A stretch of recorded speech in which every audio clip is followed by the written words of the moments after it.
Kabur aja dulu, itu adalah tegar yang lagi trending di Indonesia. Kalau kata gua, itu bukan hanya tegar, tapi itu adalah keputusan yang benar banget. Lo pergi aja dulu ke luar negeri, baik jadi mahasiswa, jadi pekerja, baik pekerjaan lo profesional ataupun biasa saja seperti kuli bangunan ataupun lain sebagainya. Gak masalah. Karena dengan lo pergi ke luar negeri, beban Indonesia berkurang satu. Tagar kabur aja dulu menjadi populer di media sosial, mencerminkan keresahan masyarakat, terutama milenial dan Gen Z, mengenai masa depan di Indonesia. Ada pro dan kontra terhadap tagar ini, dengan sebagian orang melihatnya sebagai pelarian dari situasi di tanah air. Data dari Badan Pusat Statistik menunjukkan penurunan tingkat pengangguran dari 6,49% menjadi 4,91%. Antara Agustus tahun 2021 dan Agustus tahun 2024. Upah buruh rata-rata di Indonesia sebesar 3,27 juta rupiah per bulan dianggap tidak cukup untuk memenuhi kebutuhan hidup. Sementara negara lain menawarkan gaji yang lebih tinggi. Keresahan yang dirasakan oleh generasi muda di Indonesia terkait masa depan dan kondisi ekonomi mendorong popularitas tagar kabur aja dulu.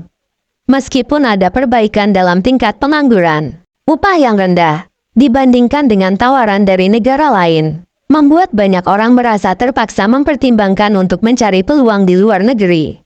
Kabur aja dulu, itu adalah tegar yang lagi trending di Indonesia. Kalau kata gua, itu bukan hanya tegar, tapi itu adalah keputusan yang benar banget. Lo pergi aja dulu ke luar negeri, baik jadi mahasiswa, jadi pekerja, baik pekerjaan lo profesional ataupun biasa saja seperti kuli bangunan ataupun lain sebagainya. Gak masalah. Karena dengan lo pergi ke luar negeri, beban Indonesia berkurang satu. Rame-rame nih pada bikin hashtag kabur aja dulu. Dan itu viral, kebanyakan yang ngomongin tuh anak-anak muda. Mereka ngerasa kualitas hidup di Indonesia buat anak muda sekarang tuh udah nggak oke banget. Setiap tahun tuh harga-harga pasti naik terus. Gaji-gaji mereka nggak naik. Bahkan gak usah ngomongin gaji deh, lapangan kerja aja nggak banyak. Anak-anak muda lulusan universitas juga susah cari kerja sekarang. Akhirnya mereka udah mulai sadar untuk lihat peluang di luar negeri. Sebenarnya sih nggak salah sih, karena memang tinggal di luar negeri tuh enak. Gue aja tinggal di luar negeri sekarang. Gue di sini bukan kerja, tapi gue buka usaha. Gue bawa barang-barang Indonesia dan dijual di sini. Itu malah nguntungin banget sebenarnya ya. Tapi balik lagi, untuk kayak gitu udah harus punya skill. Mencari pekerjaan juga nggak segampang itu, karena orang-orangnya nggak mudah juga kayak menerima kita. Oh, kamu baru belajar B1, kamu harus lebih lagi. Jadi kayak struggle juga sih, nggak gampang juga nyari kerja di sini gitu. Walaupun saya udah pernah punya pengalaman kerja sebelumnya di Indonesia, setelah sampai di Jerman ini, tuntutan kerjanya benar-benar berbeda. Kalau jam lembur sih pasti bakal dibayar sih. Menurut saya yang mau datang ke sini harus siapin bener-bener mental yang kuat.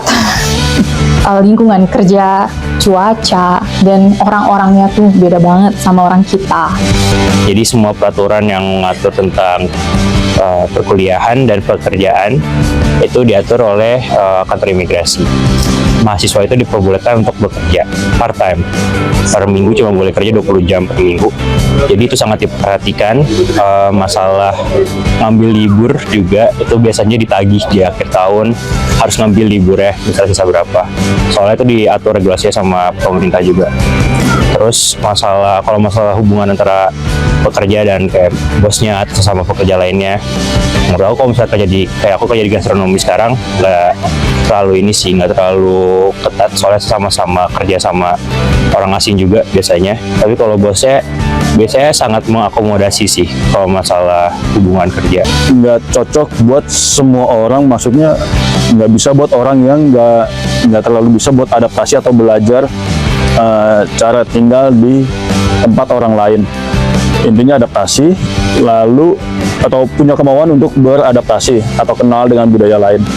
Lalu juga tips yang selanjutnya yaitu banyak-banyak cari info sih.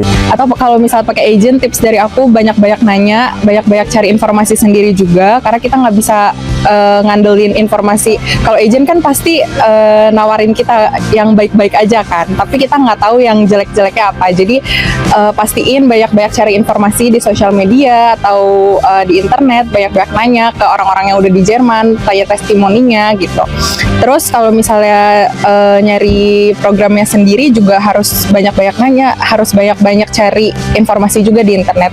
Jangan cuma ngelihat enaknya aja, kita di Jerman, kita di Eropa banyak jalan-jalannya, tapi cari juga nggak enaknya. Jika kami tidak punya jiwa nasionalisme kami, ketika kami dapat gajian, kami tidak akan kirim ke Indonesia, dan kami tidak akan menjadi penyumbang devisa terbesar ke Indonesia.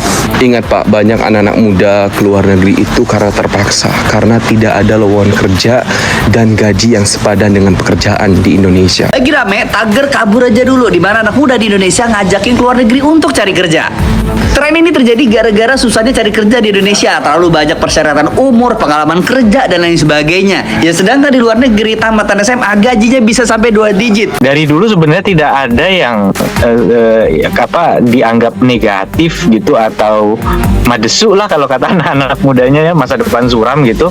Kalau ada anak-anak muda kita yang keluar negeri, makanya saya sering membayangkan sebenarnya kalau kita menggunakan tagarnya rantau aja dulu gitu. Merantau itu kan sesuatu yang baik ya gitu, karena pas saya di luar negeri, satu hal yang saya rasakan, saya menjadi pendatang gitu, dan menjadi pendatang itu tentu treatmentnya berbeda ya dengan menjadi orang setempat. Itu bagus untuk mengasah daya juang, mengasah kemandirian. Itu sebenarnya hal-hal yang positif gitu. Cinta Indonesia itu tidak ada hubungannya dengan lokasi tempat tinggal. Banyak tokoh-tokoh bangsa kita yang dulu lama hidup di luar negeri, tapi tetap kontribusi buat Indonesia. Jadi nasionalisme itu bukan soal di mana kita tinggal, tapi bagaimana kita tetap memberi manfaat bagi negeri ini sekecil apapun. Jadi bagi yang memutuskan keluar negeri untuk alasan kebutuhan diri, untuk alasan keluarga, itu sah saja. Hanya saja kita tahu tidak semua punya kesempatan untuk keluar negeri. Bagi yang berkesempatan keluar, oke, gunakan kesempatannya sebaik-baiknya. Tetap usahakan berkontribusi untuk Indonesia dari manapun juga tinggal atau berada. Hashtag kabur saja dulu beredar luas beberapa hari ini. Kenapa ya kata yang digunakan kabur? Ini kan seakan-akan di sini terperangkap, karena terperangkap, terjerat, kemudian kabur.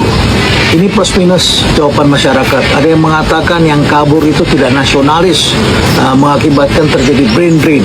Karena yang pergi itu adalah mereka yang usianya antara 19 sampai 30 tahun. Masih muda dan rata-rata adalah orang-orang yang punya keberanian dan juga punya pilihan karena mereka sekolahnya benar. Nah, ini adalah pandangan yang negatif. Sedangkan yang positif mengatakan ini adalah hak setiap warga negara untuk mencari pekerjaan yang layak dan pindah kemanapun mereka suka. Lalu kemudian juga karena mereka melihat di sini sedang tidak menarik. Saya didatangi oleh seorang anak muda, pendiri startup. Mereka juga kecewa karena sekarang kalau mau jualan itu diminta kickback, waduh potongannya banyak. Dan mereka juga was-was, takut juga nanti kalau mereka ditangkap oleh KPK atau kejaksaan karena dianggap menyogok. Bagaimana menurut kalian? Tulis di komentar.